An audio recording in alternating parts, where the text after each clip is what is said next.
School Library Journal is here with S.E. Hinton, Susie, here in New York City, celebrating the 45th anniversary of her classic book, The Outsiders.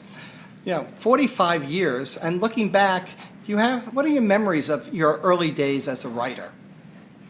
I almost can't remember when I wasn't a writer, because I started writing as soon as I learned how to read. The biggest influence on my writing has been my reading. As soon as I could read stories, I wanted to make them happen the way I wanted them to. So my earliest memories is kind of like my earliest memories of childhood, because I started writing, and storytelling has just been a part of my life, all my life. In 2005, in a New York Times interview, you said that you used to tell yourself as a teen, it'll get better, hang on. Well, that was well before the It Gets Better campaign. And do you have anything that you want to share with teens out there that may be in a situation where they're being bullied?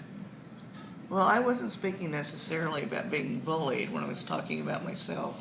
Being a teen can be difficult enough. But yeah, get through your teen years.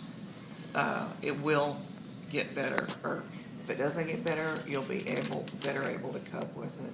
So that's still the message. It's a rough time of life, and if you have more than the normal rough time of life there, still it's the same message.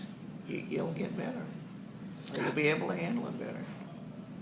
Several of your books have been adapted to the screen, and I know that you've been involved with many of those adaptations. Do you have a particular favorite? Well, I love Tex. It was my first one, and I really think it captures the spirit of the book.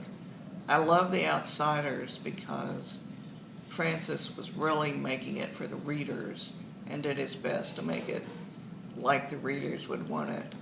Rumblefish is my favorite adaptation. It goes beyond what I wanted.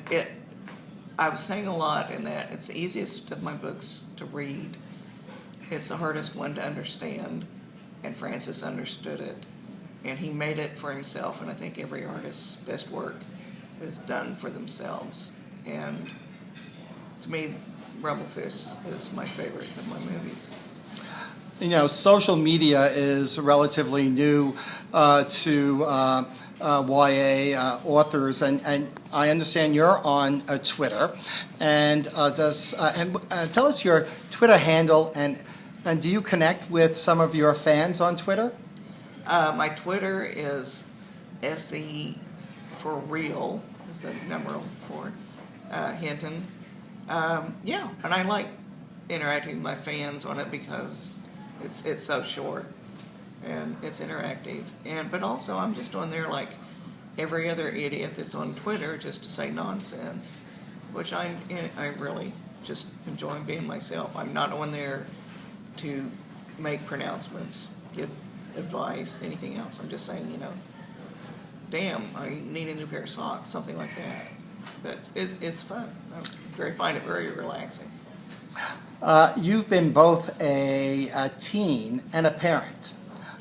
Which was more difficult? For me, being a teen was harder. A parent, you're just so immersed in somebody else. I was lucky enough to have a kid that was so easy, so fun, until he hit 14 and the light switch turned and he was totally hostile, which hurt. But it hurt in a way that I could understand that it was a necessary part of growing up. I didn't get the world when I was a teenager, and I thought it was very difficult. In the 45 years since your first book was published, I'm sure you've had some high and lows in your career. Do you want to share any of those? The low was 4 years writer's block after The Outsiders came out, because I'd never had it before. I've never had it since. I've had people say there's no such thing. Yeah, it's such a thing. I've had places where I couldn't think of anything to say. didn't want to say anything, didn't feel like writing. I could make myself write, but didn't feel like it. But after the publication of The Outsiders, it's the first time and only time I've experienced block, and it was extremely depressing. And some highs? Oh, every once in a while when you get a really good buzz going on a book and you actually can feel yourself getting hot inside, writing, I've had that.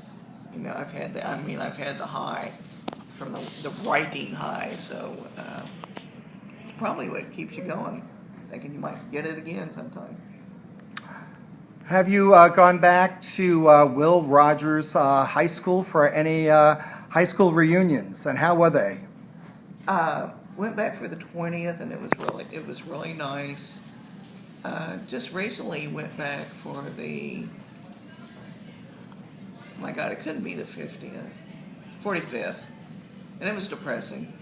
Oh, there's a bunch of old people there. And so were they still in groups? Not so much, not so much. I think that wears off as you get older and you realize everybody's kind of going through their own little personal things, and it's not, you don't judge people as harshly as you did when you were a kid. Is it true that the film The Outsiders came about from a petition from readers? Yes.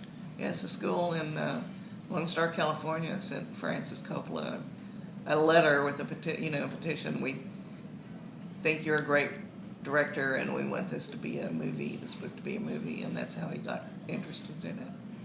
And you still stay in contact with some of the stars from the... I'm in close contact with all the stars from The Outsiders, because I knew them when they were kids and not when they were stars. And what are you working on now? I got several things going on. I'm eternally wasting my time on Twitter. I'm also in the middle of a very superficial, funny, comedic, supernatural thriller thing, which I'd like to get finished. And also I'm going to be working on webisodes in conjunction with the University of Tulsa film students on my short stories, some of Tim's stories. And speaking of Twitter and keeping it short, if I were to ask you to give me a 6-word memoir. Okay. Child, writer, teen, friend, mother, wife, and friend. Thanks. Well, thank you for being with us today. And again, congratulations. I can't believe that it's 45 years, and I'm sure you can't either. Oh, no. Can't believe it.